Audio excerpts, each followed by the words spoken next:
Bonjour à tous, bienvenue sur le compte Instagram de l'OL féminin. En live, on est en direct avec une joueuse de l'OL. Je sais qu'il y a beaucoup de gens, beaucoup de fans de l'OL féminin qui nous suivent et qui veulent des contenus différents, des contenus un petit peu atypiques. Là, on vous propose un contenu spécial, quelque chose de nouveau qu'on va essayer aujourd'hui. On a pris une joueuse qui a marqué quelques buts avec l'OL pour essayer ce nouveau concept.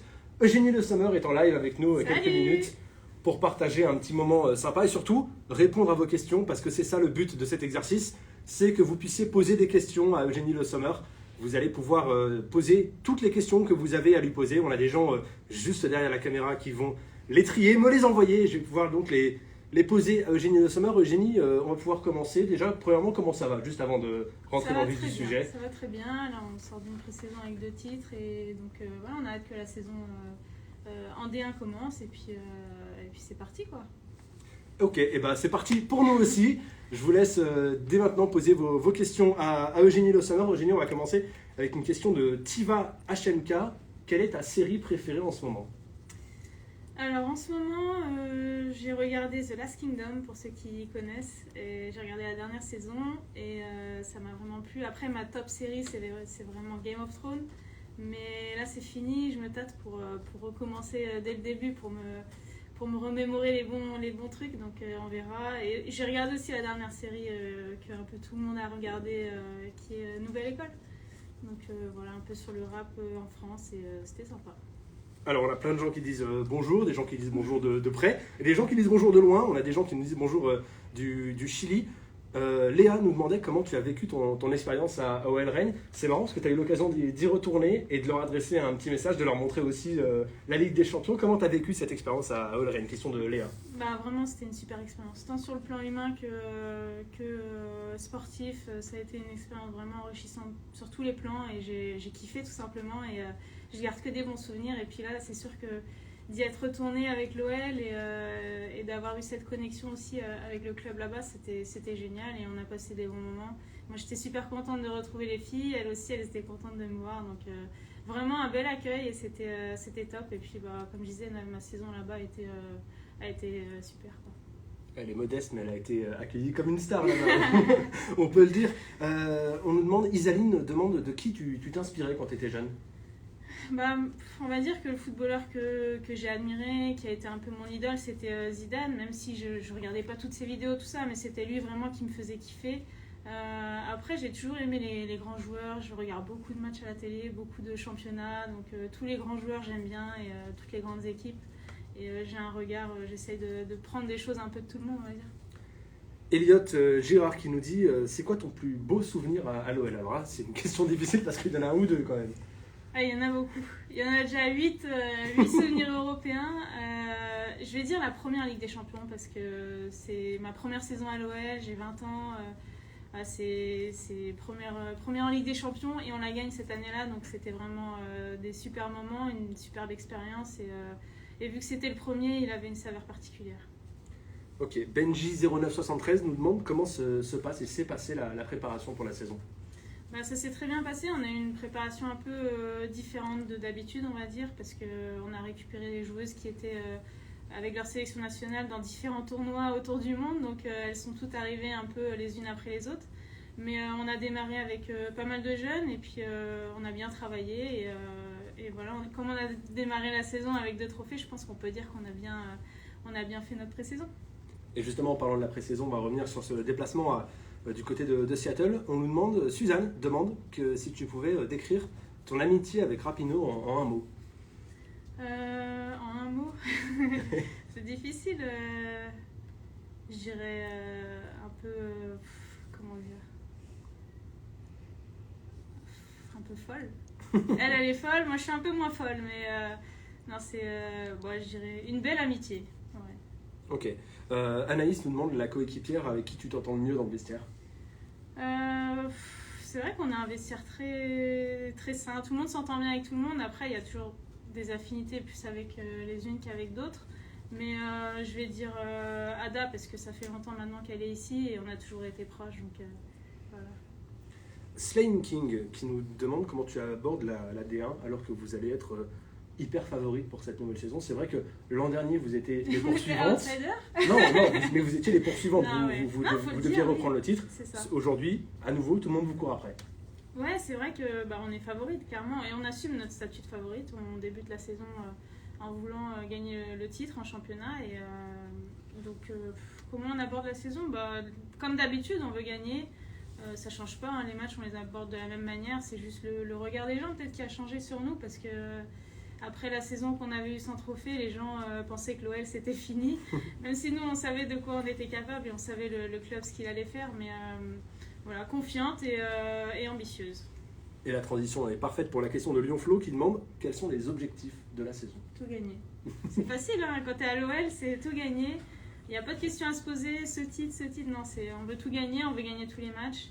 Faire mieux que l'année dernière, parce que l'année dernière on n'a pas eu la Coupe de France, donc là on est bien parti, la saison est bien lancée, maintenant voilà, on verra en fin de saison ce qu'on aura, mais en tout cas l'idée c'est de tout gagner les trophées, donc c'est la Coupe de France, le championnat et bien sûr la Ligue des Champions.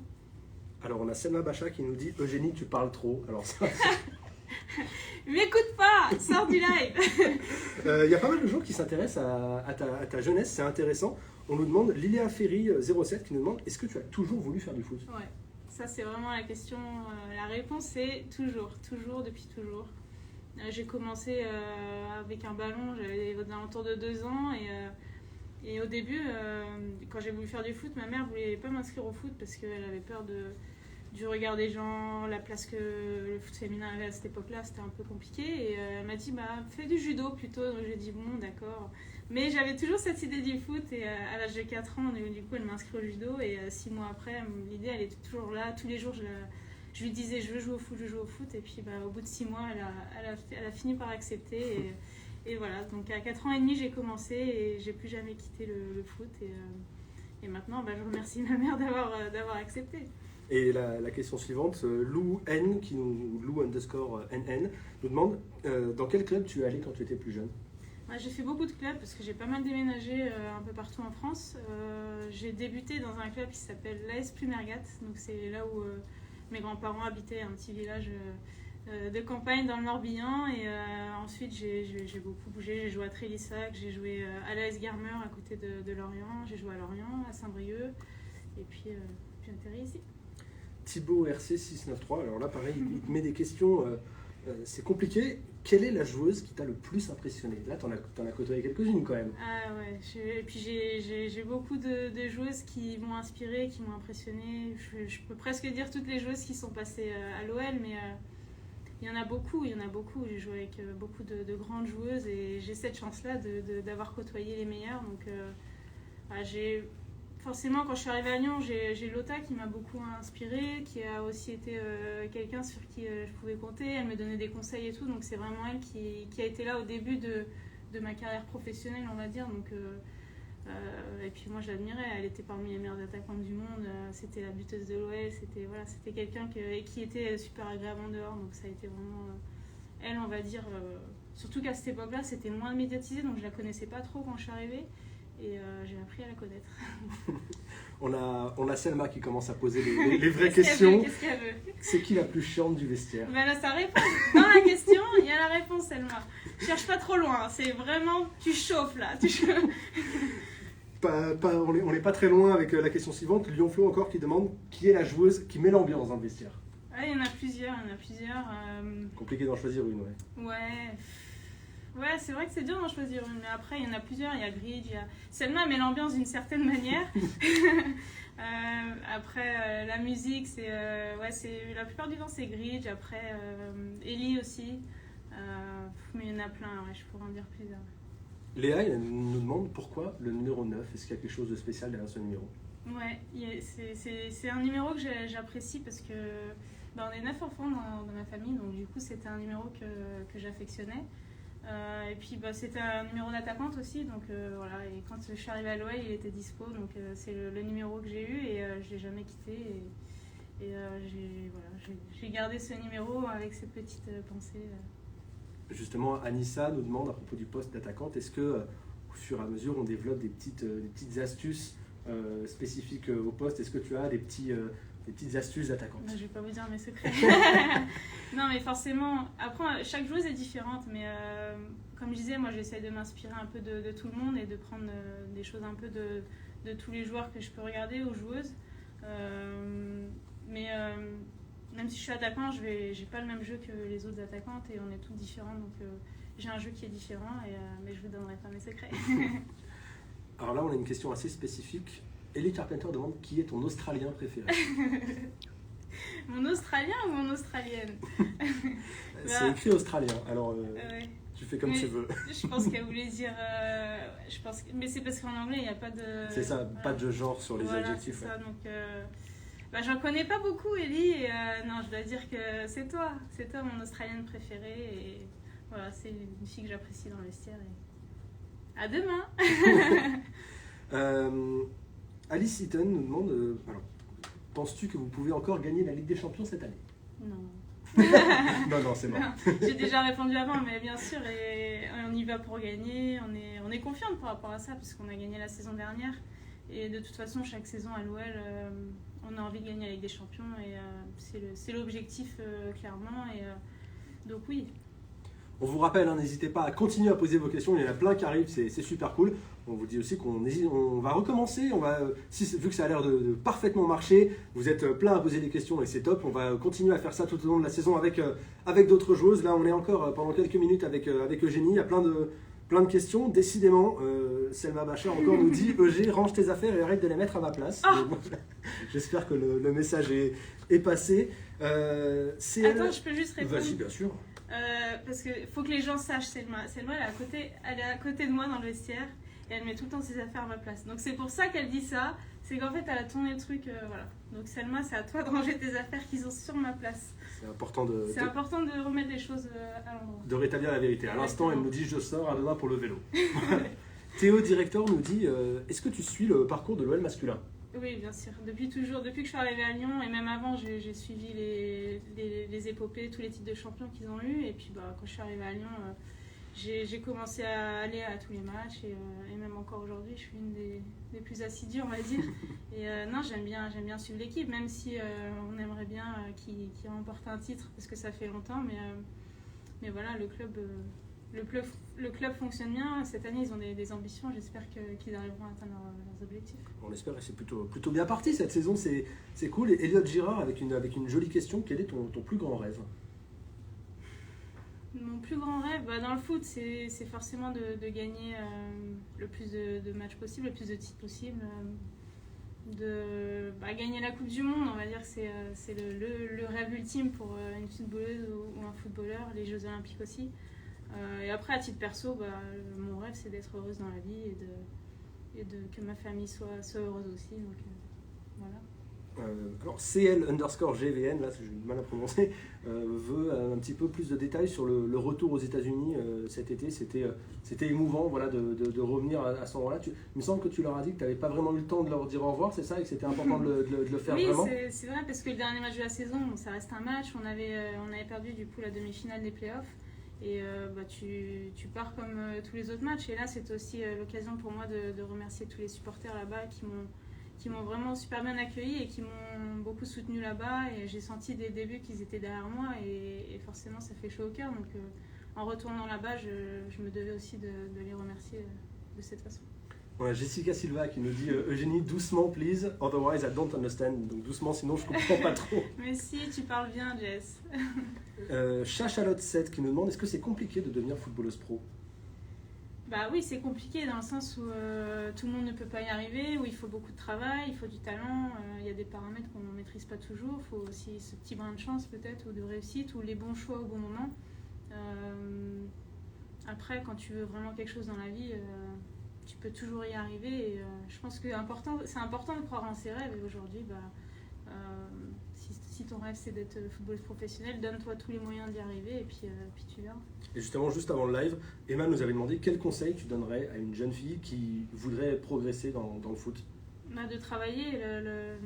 C'est vrai qu'on n'imagine pas tout le travail que ça a été avant d'en arriver là. Mais quand je repense à mon parcours, en fait, je me dis que je m'entraînais tout le temps. En fait. Quand j'étais petite, Je m'entraînais dans mon jardin, je m'entraînais dans ma chambre, je m'entraînais à l'école, je jouais au foot. En fait, chaque moment où je jouais au foot, c'était un entraînement, même si pour moi c'était du plaisir. Mais au final, c'est ce qui m'a permis aussi de progresser plus vite et peut-être d'avoir ce petit brin de réussite qui m'a permis d'être professionnelle. Mais ouais, le travail, l'entraînement, regarder les matchs aussi, s'inspirer des équipes qu'on peut voir jouer à la télé et puis écouter ses entraîneurs et être passionné parce que c'est important pour pouvoir se développer, je pense. Tu parlais de s'entraîner. Claire nous a demandé quel est l'exercice le plus dur à l'entraînement et le plus facile. Le plus dur, on va dire que c'est tout le travail physique, surtout en pré-saison où c'est beaucoup de travail sans ballon, on court beaucoup, donc ça on va dire c'est le plus difficile. Après le plus facile, c'est les jeux, parce que forcément il y a le plaisir qui vient avec et on voudrait jouer tout le temps. Flore Rainbow nous demande si tu as un rituel d'avant-match. Non, je suis pas trop superstitieuse, tout ça, non, j'ai pas trop de rituel. Le seul rituel que j'ai, c'est mon petit bandeau dans les cheveux que maintenant j'ai tout le temps et que ça fait plusieurs années et qu'il est toujours rose maintenant, mais non, le reste, je suis pas trop superstitieuse. Question intéressante de Candice Tiercy. Avec quelle joueuse avec qui tu n'as jamais joué est-ce que tu aurais justement voulu jouer? Est-ce qu'il y a une joueuse où je vais dire Martha. Parce Okay. que pour moi, ça a été, c'est encore une légende du foot féminin, on va dire, et l'une des meilleures du monde. Et j'aurais bien aimé être dans son équipe pour jouer avec elle. HRT 3869, qui est la joueuse la plus studieuse, la plus bosseuse, j'imagine? Bon, c'est compliqué là aussi. À l'entraînement ou en dehors? À l'entraînement je pense. C'est vrai qu'à l'OL, il y en a beaucoup, hein, parce que de toute façon, quand tu es ici, tu n'as pas le choix, c'est beaucoup de travail.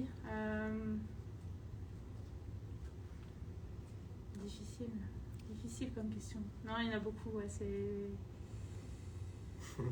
Ouais.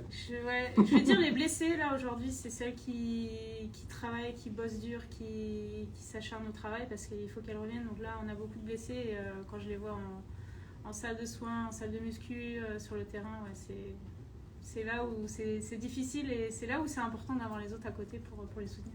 C'est intéressant, il y a plusieurs joueuses qui répondent ça, qui disent que finalement les blessés, c'est celles qu'on voit le plus charbonner pour revenir. On a un certain Damien LG Photo qui dit salut. C'est qui lui? C'est qui? Je sais pas. Fan Eugénie Le Sommer, donc des gens qui t'apprécient, te demandent si tu es plutôt sucré ou salé. Salé. Ok. Le Lyonnais nous demande si il trouve que de l'extérieur, on a l'impression que tu joues un grand rôle pour l'intégration des joueuses. Est-ce que c'est le cas? Est-ce que c'est quelque chose qui te tient à cœur quand une nouvelle arrive, de faire en sorte qu'elle se sente à l'aise?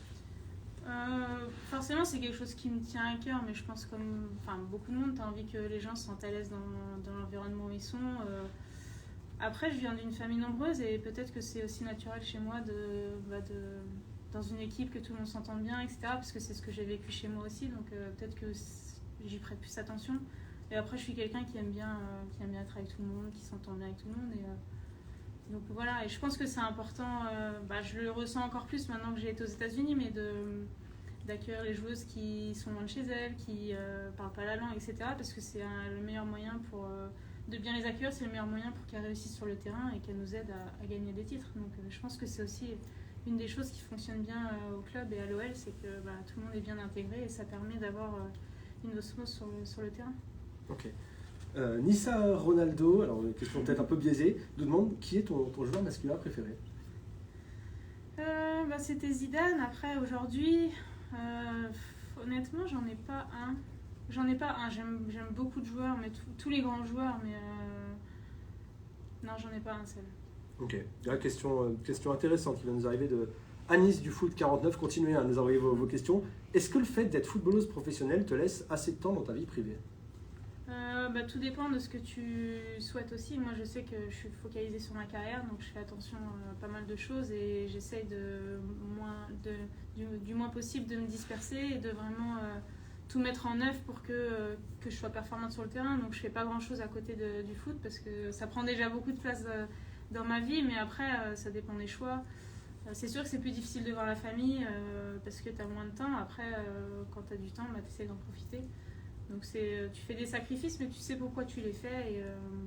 Donc voilà, je suis pas quelqu'un qui sort, je suis pas quelqu'un qui bouge beaucoup. C'est vrai que j'essaie de me reposer un maximum pour pouvoir être la plus performante possible.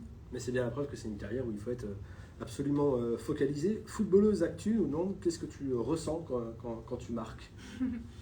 Beaucoup de joie. C'est vrai qu'en fonction des buts, des fois, c'est des émotions que je pense que c'est difficile d'expliquer, mais des choses que tu ressens et qui sont extraordinaires. Des fois, c'est de la délivrance parce que ton équipe était menée ou que tu marques le but qui te fait passer devant, un but qui te fait gagner un titre, un but dans un stade plein. Toutes les émotions sont différentes et c'est des moments magiques, hein, certaines fois, des buts que... Je me rappelle de celui marqué à la Coupe du Monde, le premier but au Parc des Princes, c'était magique et l'émotion à ce moment-là, elle était très forte. C'est des sensations que tu ne retrouves pas forcément ailleurs, Non. en fait, il n'y a que ça. Je pense qu'il n'y a que dans le sport que tu peux... Enfin, des fois, j'essaie de me demander, mais je pense qu'il n'y a que dans le sport où tu peux les vivre. Et dans la vie de tous les jours, c'est difficile d'avoir ces émotions, je pense. Tom nous demande si tu as toujours voulu jouer en attaque et pourquoi. Oui, j'ai toujours voulu jouer devant, marquer des buts, être offensive, mais je ne sais pas pourquoi. D'accord. Bon. Voilà, désolée. Anis du foot encore nous demande est-ce que c'est compliqué de communiquer avec les joueuses qui ne parlent pas français? Ça peut être compliqué, mais après si chacun y met du sien, au départ quelqu'un qui parle pas du tout la langue et qui a aucune langue commune avec toi, tu sais des gestes et des mots, voilà, tu essaies de te faire comprendre, mais quand chacun y met du sien, comme je disais, c'est plus facile. Après il y a tellement de langages différents qui sont parlés dans le vestiaire, Ouais. c'est rare qu'une joueuse arrive et ne puisse communiquer avec personne quand même. Ouais, c'est rare, mais c'est déjà arrivé, on avait une japonaise à l'époque et elle parlait pas trop anglais. Et on n'avait pas de personne qui parlait japonais, donc là ça peut être compliqué, mais tu finis toujours par y arriver. Cathy Traven nous demande quelle est la chose la plus insolite que tu aies dédicacée. Je sais pas. Je sais pas. Si, il y avait un truc qui était sympa, c'était une paire de baskets que quelqu'un avait fait personnalisée avec mon nom, une photo de moi, etc. J'avais trouvé ça sympa. Et justement, Elias69, c'était il y a un moment, mais nous demande est-ce que tu aimes quand les entraînements sont ouverts au public? Oui, j'aime bien. Et je pense que c'est important aussi que le public soit là pour voir l'entraînement. Il voit les matchs, mais parfois tu vois pas tout en match. Et l'entraînement, ça permet de voir aussi comment on fonctionne, comment on travaille. Donc, et puis c'est le moment où tu peux être un peu plus proche avec eux, parce qu'au match, forcément, déjà tu es focalisé sur le match et en plus tu as la distance, etc. Donc là, ça leur permet d'être plus proche de nous. Question assez drôle de la footballeuse du 53 qui nous dit est-ce que tu pourrais faire une célébration perso quand tu marques, comme ça tes fans pourraient la reproduire? C'est vrai que tu n'as pas de célébration perso, alors que pourtant 278, je pense. Ouais, c'est vrai. Non, j'en ai pas une en particulier. C'est instantané, spontané, c'est ce qui vient sur le moment. C'est ça, j'ai déjà fait avec d'autres filles de l'équipe des trucs à 2, à 3, mais non, j'ai pas une marque qui m'identifie. Non. Les objectifs pour la saison, bien sûr, on en a déjà parlé, évidemment. Continuez à envoyer quelques questions, on va encore rester quelques minutes avec Ginny Le Sommer. HRT3869 encore nous demande en un mot comment tu décrirais Wendy. Alors je sais pas pourquoi les gens mettent grande dans tous les sens du terme. Ouais, elle est grande et elle fait partie des légendes du club, je pense. Et puis ouais, belle carrière, une des meilleures. Alors je sais pas si on n'a pas déjà posé cette question. Mathilde 18 qui demande qui c'est qui t'a donné envie de faire du foot? C'est moi. Je sais pas, c'est venu de moi, c'était quelque chose que je sentais au fond de moi que je voulais faire. Ça s'explique pas forcément, mais... C'est pas venu de l'extérieur, Non, c'est venu de moi, ouais. D'un coup. Ouais. Emma ASD demande si tu as fait des études, si oui, lesquelles?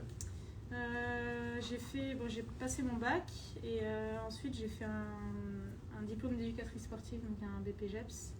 Et puis par la suite j'ai fait un diplôme de manager. Et voilà, donc c'est équivalent bac plus 2. Ok, et transition parfaite pour la question suivante de Toff Mouchet. Comptes-tu intégrer le staff lyonnais à la fin de ta carrière? Dans longtemps, j'espère, entre parenthèses quand même. Je sais pas, là, difficile de se projeter. Hein. Je sais pas ce qui sera mon avenir, mais on verra. Après, il faut aussi que le club y veuille. Hein, Tu as déjà pensé à ça? Tu te verrais plutôt dans le foot, hors foot? Dans le foot. Dans le foot, ça c'est sûr. Ouais, non, je me vois pas autre part. Je peux pas en décrocher, quoi. Non. Même en vacances, je regarde les matchs, même tout le temps, j'ai envie de regarder du foot, en fait. Donc, j'ai cette attache.